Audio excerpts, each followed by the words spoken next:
అతనే కానీ అపాయింట్మెంట్ దొరక్క కోర్ కమిటీ చర్చలు జరిగిన అనంతరం ఈరోజు రాత్రి కానీ రేపు మధ్యాహ్నం కానీ తెలుగు ప్రయాణం పడుతున్నారు హైదరాబాద్.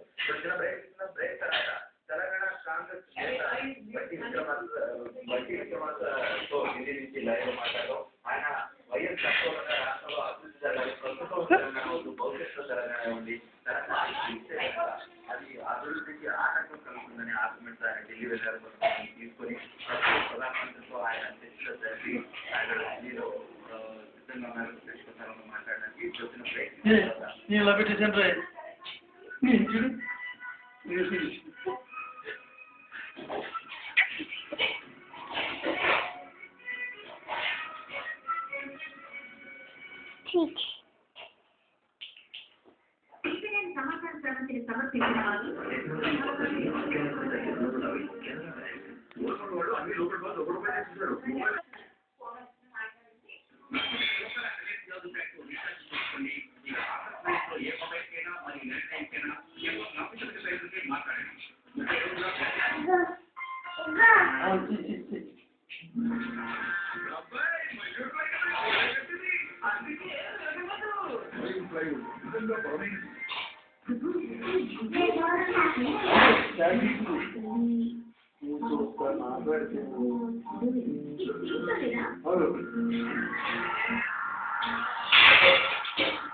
చూడు